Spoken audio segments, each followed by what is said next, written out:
Hey writers, I am randomly writing again, and I'm working through the activity for this week, which ironically is also very close to my heart. It is, I have lovingly called the story game. It's from Pixar, the Once Upon a Time method of plotting a novel. And I'm going to share my screen because I have just found the most cool thing in the Novel Factory. So this is my novel in the Novel Factory coming up on the screen now, and I'm gonna head over to premise and synopsis. And see, these are the automatic ones. There's my pitch that I worked on um, back when I was working with Jericho back 2 weeks ago in week one of this Jericho challenge. But this is really cool. So look, check it out. This is a custom panel that I can create, and I can just do a scripted one, or I can do a questionnaire. I love this. So I'm going to call this the story game because that's what I call it. You can call it what you like. Again, this is from Pixar.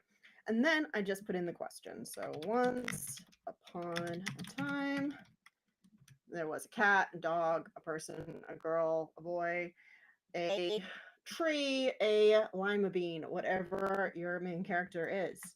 And then you have once upon a time there was a da da da da da who wanted whatever they wanted, preferably something really simple. We'll get to this anyway. Who wanted but believed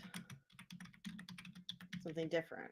So this was a nice take on this that the Jericho course added to the traditional Pixar method, which goes straight from once upon a time to every day, which you've probably seen if you've seen my daughter and her podcast, The Story Game. That's where she goes every day until one day,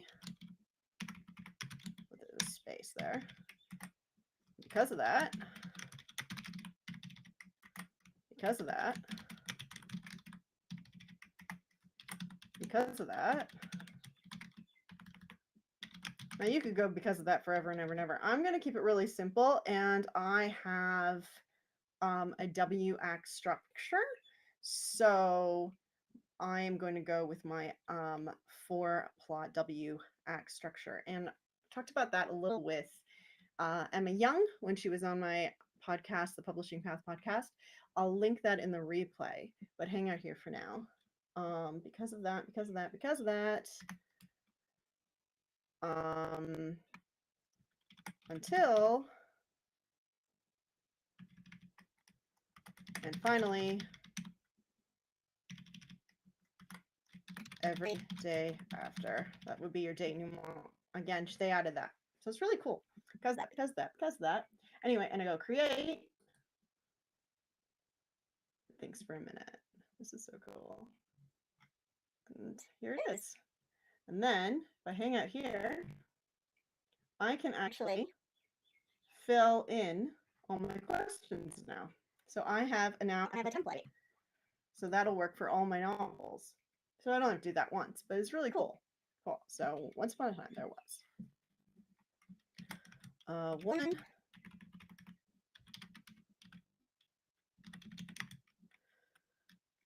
teacher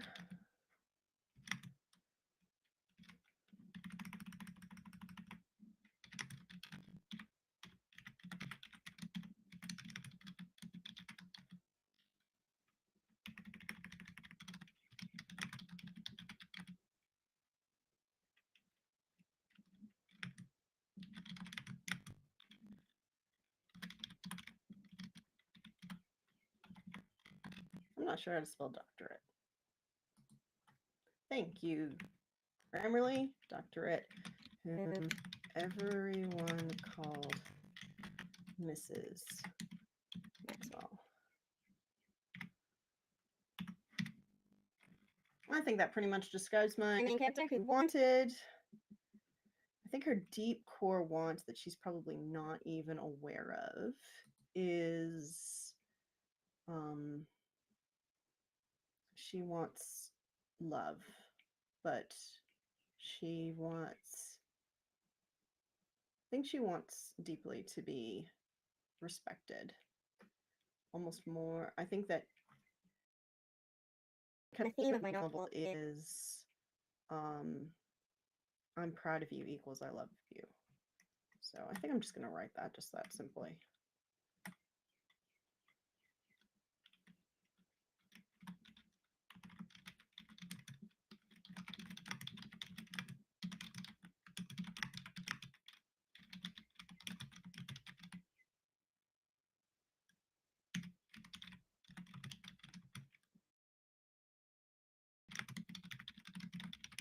Yeah, love her with admiration.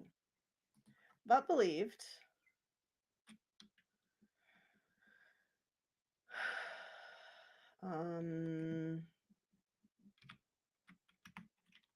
She wasn't worthy of it at its core.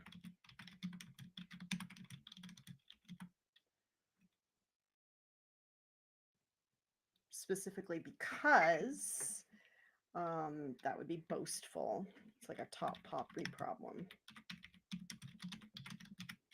which is very Australian, this top poppy problem. Every day.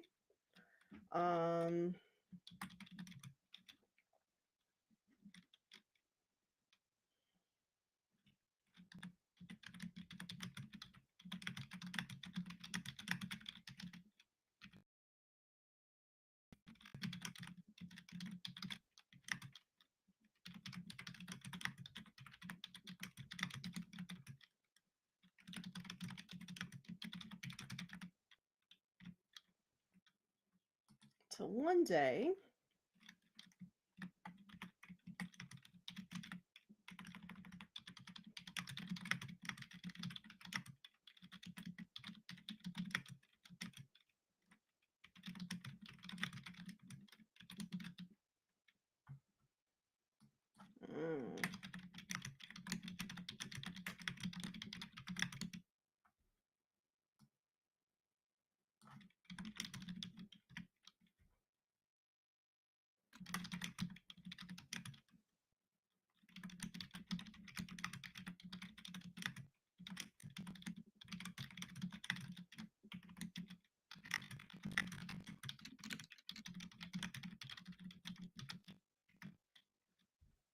so that's Act 1.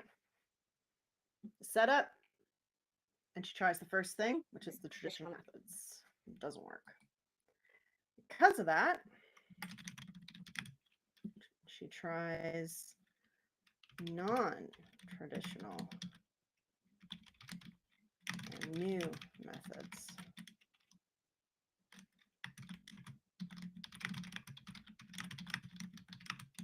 And because of that,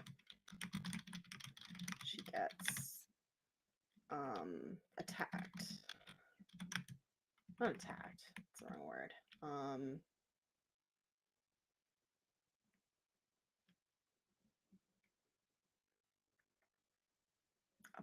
Admonished? Might be the right word. By her colleagues,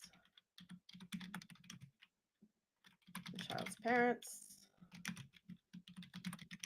and her husband, who is the school principal. Because of that,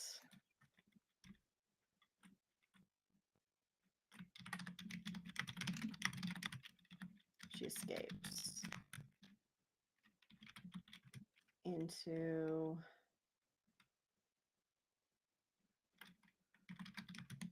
arms of another man and abandons her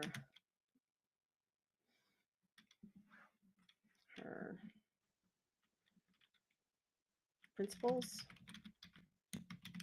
and her core driving force, which is to help children. Until the child runs away.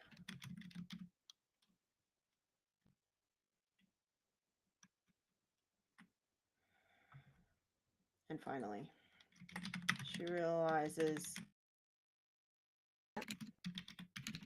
she needs to stand up for this child, and she does. Every day after, winning the respect and the support of her husband, the principal.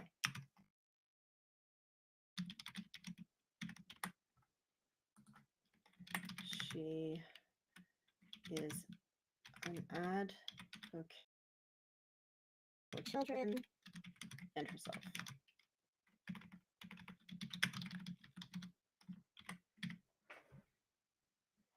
This is a comedy, by the way.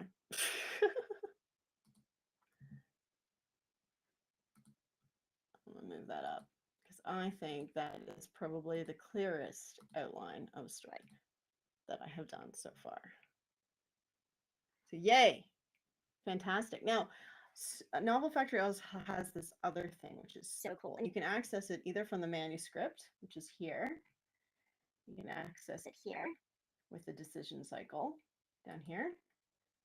Or you can access it from your plot manager by clicking on a scene. And it just comes up here. And this is such a cool thing. And it's available in the roadmap. And I just love this. I just think it's so cool. So I would love to share with you this. I don't think you can see it on YouTube, so I'll play it for you in the app. And it's fantastic. But you can actually download this roadmap for free on their website. I'll put the link in the description below once this goes live. Do it now, actually. Let's see. All right. I'm going to pause my music. Not that you can hear it. But I will play this. Now, will this play with sound for you? Should do, I imagine.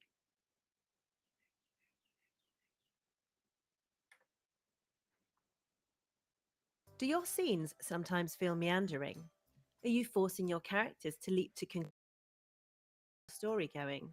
Are you worried that you've got too much action or not enough? The goal to decision cycle could be the key to scene writing you've been searching for. In this video, we'll explain the technique of using head and tail scenes to balance action and reflection in your novel and break them down into smaller components.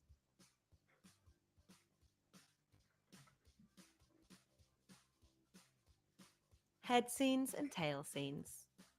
Roughly speaking, head scenes are where your character is being active, taking the initiative, probably getting themselves into trouble. These scenes are obviously important because they're keep readers interested. But if the action is unrelenting, the reader will become fatigued, and even the most exciting action will begin to feel monotonous. So we balance head scenes with tail scenes, sections where the characters take some time to stop, reflect, and regroup. Tail scenes are also useful because they give the opportunity for character development and emotional evolution. By skillfully alternating between these two types of scenes and energies, it is possible to keep the stakes rising throughout the story while taking the reader on a roller coaster of tension, giving them just enough time to almost recover from one conflict before plunging them into the next. It's important to note that although you'll have roughly the same number of head and tail scenes, they don't have to take up an equal proportion of the story, and their balance dictates how your story feels. If 80% of your prose is contained within the head scenes, you've got a fast-paced action-type story. If it's stacked 80% in favour of tail scenes, it will be a slower-paced and more reflective, thoughtful story. Both of these types of story are perfectly good. What's important is that the balance of action and reflection suits the type of story you're aiming to write. One more pointer. Immediate and in the moment, whereas tail scenes often compress time, skipping over weeks, months, or even years in a few sentences or pages. Next, let's break down each of these types of scene into its component parts. Head scenes can be broken down into three parts: goal, conflict, and disaster. At the beginning of a head scene, your character should have some kind of goal, something they want to achieve. But then there is conflict. Something stops them achieving their goal. Is interested. They want to know if the character is going to overcome this obstacle to achieve their goal. But then, disaster. Not only does your character not achieve their goal, but they're in a much worse situation than before they start. After all that excitement they're spent, they need some time to react to what's just happened, reflect and regroup.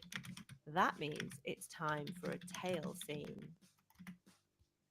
Tail scenes can also be broken down into three parts: reaction, dilemma, and decision. Their immediate reaction to the disaster should be an emotional and physical one. Are they furious, despairing? They ought to feel something. Once the emotions have had a chance to settle, they're going to start assessing the situation. What are they going to do next? Ideally, all of the options open to them look bad. Having weighed up all the options, the character settles on one, the least bad one. Though it's risky, it's worth it in order to stick to their principles. Now they've got a goal, and the cycle is ready to turn. If you can achieve mastery of this cycle, your story will keep gaining momentum and will feel balanced and real to the reader. You will avoid having a character that seems to just leap to conclusions out of nowhere, or meandering scenes with no direction.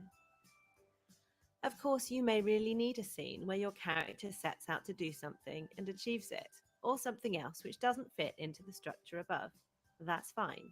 You can insert supporting scenes or incidents wherever you need them. Just try to keep them to a minimum, or you may find that your story has lost the plot. Try mapping out the goal to decision cycle for your novel and see how the plot and characters develop. The next step in the novel writing roadmap is character development. All right, so that I'm sorry if that was skipping in and out. I am playing it out of the I did use the web version. There's a downloadable version, but I used the web version because it tends to work smoother for me because I'm in a rural area, and it's always just works smoother for me. And I also like to move. So I love that I can do this web-based, and I can like stop at a friend's house, use their computer. I just log in and my novel's there. I love that. And when I use the web app, I don't have to worry about creating duplicate copies, which when I was using the downloaded version, sometimes I would lose my internet because I'm in a very, very bad internet space. And I wouldn't realize it and I would close it down and then it wouldn't upload. It's like, using the cloud based one is a little bit better because it notifies me in a way that, like, I get a thing down here on the bottom, which I don't have right now, which is great. It means I'm doing internet, but I get one down here like, you need to reload. It hasn't done it. But see this little check mark here? That means that it's all synced to the cloud. So that's great. Whereas sometimes because my internet's not good, that'll be an X. And then I just have to like make sure I kind of reload and that sort of thing. So I don't create duplicate copies.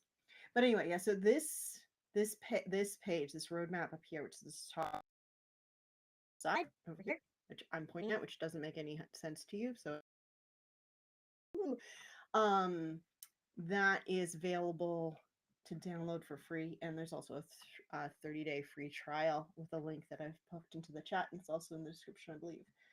But it's really cool. You can see I'm just working my way through. I've actually started drafting this one, so I'm about a third of the way through, but I've kind of plotted out all of my scenes. And what I love about this manager, I can move things around. So if I decide that they're going to do that later, I can just like grab it and move it. I'm not going to do that though. Put it back. So, but yeah, but the decision cycle's in here, so I can put that through. Now, the first time I used this, I hadn't actually watch the video. So I tried to make all these things happen in one scene, and it wasn't really working for that way. But now I see that it's actually basically two scenes that you're marrying them together. So you've got your head scene, which is the goal, the conflict, and the disaster. And then you've got your tail scene, which is the reaction, dilemma, and the decision. And then your incident would then become your goal for your next one. So it just kind of goes around and around and around, unless you're at the climax. Kind of like the Once Upon a Time thing, right? So, Once upon a time they wanted this. If it's an internal conflict, but they believe they couldn't have it, or somebody wouldn't give it to them. And then the disaster. So that's really cool. And what's really great also is you can link things. So this first scene here, I've linked, you can see her parents, my parents, and I've got this little note about Viewpoint, and I've got the weather, the date and time. I can also do the setting. So she is in her house, which I have since named. Now, some of these images I've pulled from the web. So that's like an actual old picture of our local library. But, and this is actually Kieran Cottage from The Famous Five. And that's obviously the stairs of Sarah Thungal and from Tolkien. However, some of these I just went into Canva and I described what they looked like, and then Canva shot out these like images or whatever. But I've since writing that first scene. I've since, because I did the setting last week for this Jericho challenge, and I've named her house Albuquerque because she's an 8-year-old and she likes Bugs Bunny. So I can actually give her house a name now. Oops, I'm in items, location. And I can go Albuquerque, Elizabeth's house, 2-bedroom. I will do an image later. But now that I've done that, when I go back to either my plot manager, again, I can do this in anything, and I can just link it in here. Albuquerque. So now it'll show up in my links. And then when I go to the locations, if I go to Albuquerque, it's got. I can also do it from here. So I can link it to Elizabeth herself because it's her house. I can link it to her parents. That one's her dad. And I can link it to scenes. So I know that the first scene is there, but also the scene I've called Albuquerque, which is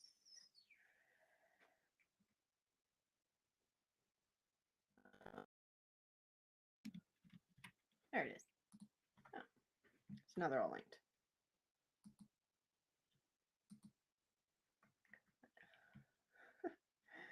Super cool.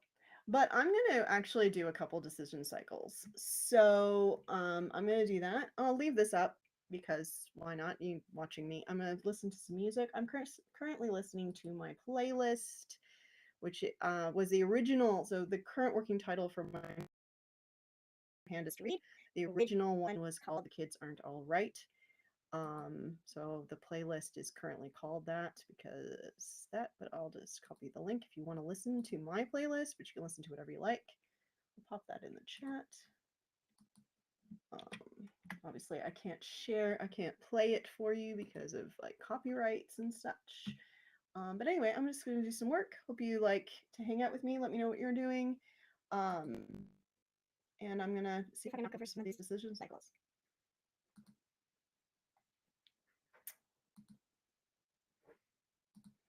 Oh, I should say before I do that, these color bobs are from my subplots. So in my subplot manager, I have my main plot, which is green. And then I have everything which is in my main characters is Catherine, Dr. Catherine, Kathy Maxwell. She is in blue, and everything voice in her POV is purple. So I love that. And I've also put in here what they want. So that's, remember we said what they want at the when we went to the manuscript. You saw Berg. That was a new scene.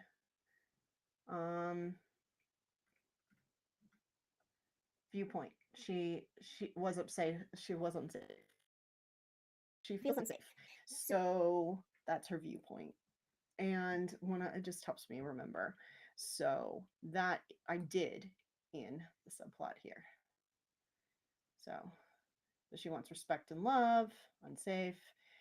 They may not want the same thing every time, but it's just kind of remember. And then I can see, so, I can see very clearly at a glance if Catherine's getting more time than Elizabeth, which she is. She has a lot more time, but that's because I wrote, when I first started writing this, I wrote Elizabeth's scene first, and then I decided I would write it from Catherine's perspective. And so I wrote a lot from Catherine's, and now I'm going back and I'm realizing that I need Elizabeth's perspective. And so that initial scene that I cut, I stuck back in, and now I'm starting to fill in some other scenes and seeing where it can be done. If you see they're not full, that's because I haven't written those scenes yet. I'm not writing them in order. That's what I also love, is that I can write. I mean, I write mostly in order, but I can jump around. I can go, all right, here's a little bit of, this is just a, I think I have a scene around here somewhere. Yeah, it takes place in Elizabeth's bedroom. That's all I've written in that scene.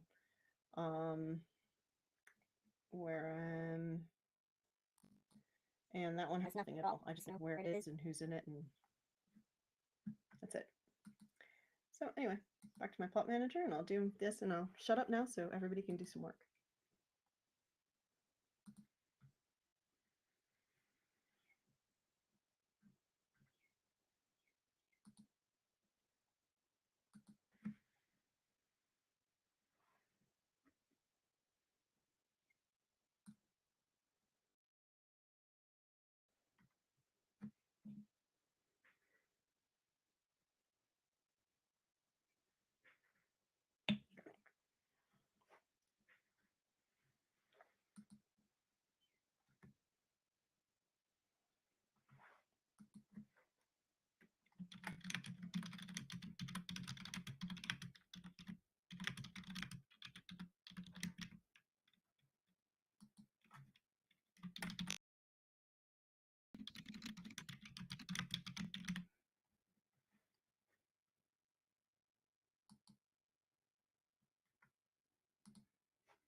Hi, welcome. I'm just working through the decision cycle. You can go back and watch the little video about it that I shared from Novel Factory, or you can just work on it with me. So I'm working on a head scene, so that's the top end of the decision cycle right now.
Okay, I can see from the work I've done, I'm just really like what six scenes in, and I can see through the work I've done. I've got to go back, especially this scene. I really have to make that resolution sort of really pop. So, like to really make it clear that she wants this letter from her husband. She wants more than that from her husband, and he's not giving it to her. And she doesn't know what to do and doesn't know how to do it. I need to make that very clear that that's her goal.